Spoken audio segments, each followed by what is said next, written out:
And you can see what's going on. These individuals, they should be arrested immediately. I assume some of them will be. There is videotape. We see their faces. We see what they're doing. They are illegally breaking into the United States Capitol, endangering members of the House of Representatives, members of the U.S. Senate as well. You see what's happening on the floor of the Senate and the House. Law enforcement are raising their weapons to deal with these mob individuals. I don't want to call them protesters. They're not protesters. They're people who are engaged in an insurrection that will fail. They will be arrested. We are now told that members of the U.S. military's National Guard from Maryland and Virginia are on the way. Major numbers are coming in to deal with this enormous threat to the U.S. democracy. Only 14 days left. 14 days until the inauguration, when Joe Biden will become the president of the United States. I can only imagine the security that is going to be around Washington, D.C. over these next 14 days as we await the inauguration of Joe Biden as president. 14 days until Donald Trump leaves office. Pamela, you're getting some new information. That's right. We're told that multiple officers have been injured in the midst of the chaos that we are seeing, with at least one officer, Wolf, transported to the hospital. Multiple sources tell me and my colleague Noah Gray, just to give you a sense of what this means with this officer being transported to the hospital. It seems to be they are only transporting higher priority cases. So although we don't know what the injury is, that gives you a clue. We know that EMS is on the scene there. They are triaging. A woman was shot in the chest on Capitol grounds earlier today. We don't know the circumstances of that. But what we do know, Wolf, is that law enforcement is simply overwhelmed. You report that the National Guard is now on its way. But earlier today, one law enforcement officer sent a distress call from inside the Capitol building because it was getting so out of hand.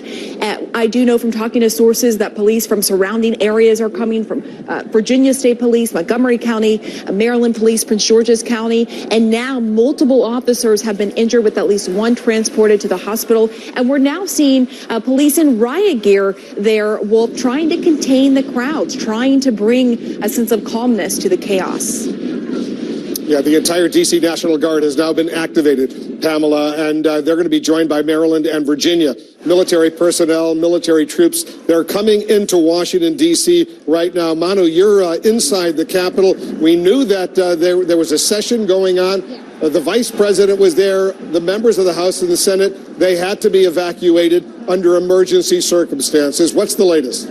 Yeah, we don't know yet if the joint session of Congress will convene, when it will reconvene, when it will happen tonight, will happen afterwards, because, of course, this is a critical step in making sure that the next president of the United States, who got the electoral votes to make him the next president, Joe Biden, is inaugurated by January 20th. Uncertain. I've been checking in with top Democrats and Republicans about it. They're just, right now, the situation is the one before them. They need to get this under control. There are still protesters in the building who have gone into all corners of the building. In a stunning photo that we are seeing right now, a protester actually in the office of House Speaker Nancy Pelosi, leaving, as I want to direct you to that manila folder right there, as you can see, look in there. It says, "We will not back down." Someone leaving a message for the House Speaker in her suite. And I can tell you from spending time, and there's the protester right there. You can see this individual here, this rioter who has broken into the Capitol in Nancy Pelosi's office there with his feet up, leaving that note, "We will not back down." And I can tell you, Wolf, in covering this building for many years and covering Nancy Pelosi's office, it is a heavily fortified office. There are detail around her at all times. There are police officers nearby. You can't just walk in to the Speaker's office. But here you're seeing a pro-Trump demonstrator, someone who broken into this building with scores of other individuals. This individual coming into the Speaker's office and saying, leaving that message for the Speaker. Now, the Speaker herself has just put out a statement along with the Senate Democratic leader saying, "We are calling on President Trump to demand that all protesters leave the U.S. Capitol and Capitol grounds immediately." I have not. I've not heard anything directly from the Republican leader's office. I am getting information from my leadership team, who are following up on every one of us and where we are located, all the Democrats and those who caucus with us. And you know, again, listen, I my entire adult life had defended people's rights to protest. And peaceful protest is something that I absolutely support. But this is a mob. This is a riot. These are people who are not practicing democracy. In fact, they are, you know, doing the will of a wannabe tin pot dictator who lost the election. And this is no way for us to be running our country and really doing the work that needs to be done, which is fight a global pandemic and get working families back up on their feet again. Senator, I mean, you're as tough as they come. As I mentioned, you are a wounded veteran who served our country, but was there any moment today when you were on your way to the Capitol and you were turned around in a rush? I mean, what went through your mind? Did you feel fear or concern or anxiety about your own safety? You know, I don't. I did not feel fear or concern. I did what the Capitol Police asked me to do, because that is the best thing to do, is just to follow their direction and to take myself out of the equation so that I would be one less person they would have to worry about, and that they could concentrate on their jobs and focus on those who were breaching the Capitol. I will tell you this. These protesters will not stop me from carrying out my duties as have been laid out for me in the Constitution. And if we have to be here all night and all day tomorrow and the next day, we will continue to carry out the work that needs to be done. And I'm not going to be deterred from standing my ground. You know, I will not quit my post. I will be here and I will do the people's business. Senator Tammy Duckworth of Illinois, thank you for calling in. Stay safe. Keep us posted. We'll stay in touch with you. Appreciate it.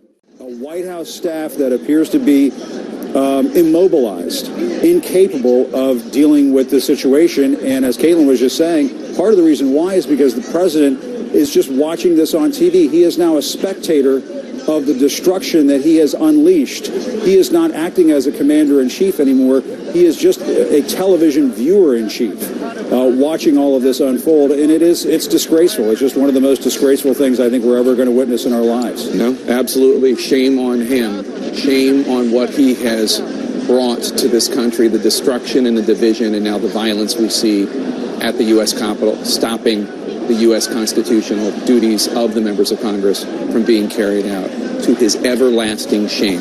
Anderson.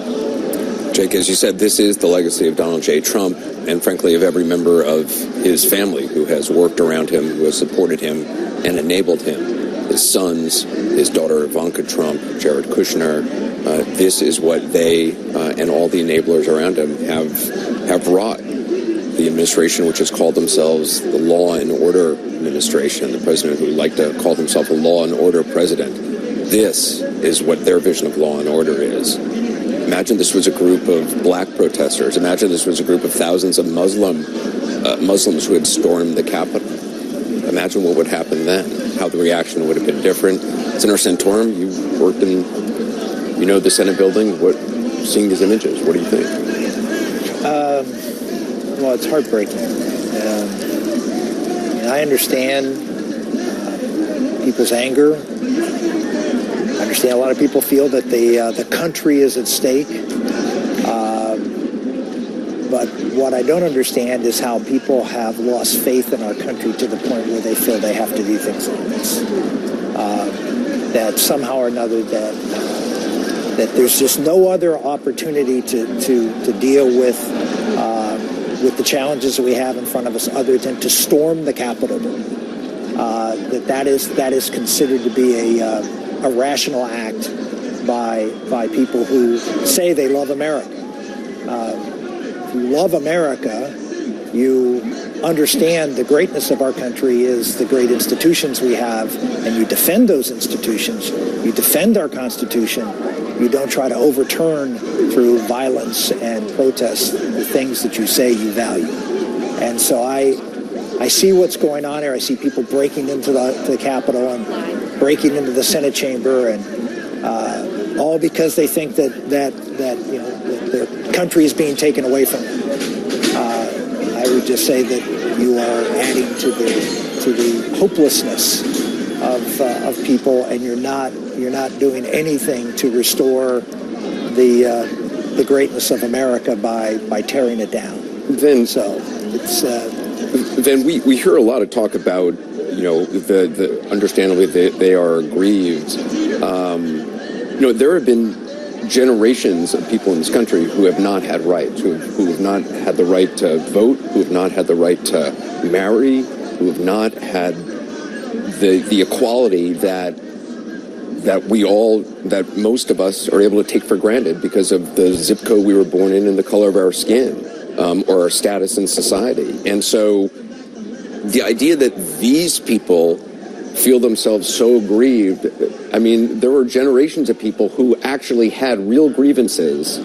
These are wannabe weekend warriors who are all just hopped up and filled with self-righteous indignation based on lies. This is treason. This is treason. This is insurrection. This is rebellion. Period. I have heard people looking at small protests in Portland, Oregon, where people were tear gassed, beaten, kidnapped. And they said, no.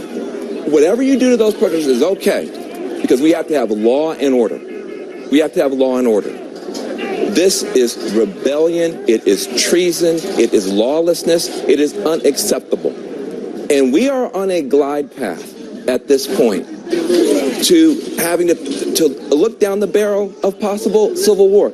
When all the things we talk about up here sound so abstract, when we talk about the peaceful transfer of power, it just sounds like something from a book. This is what it looks like when you don't have a peaceful transfer of power. Abraham Lincoln talked about some people want rule or ruin. If I can't have it my way, I'll burn the whole country down.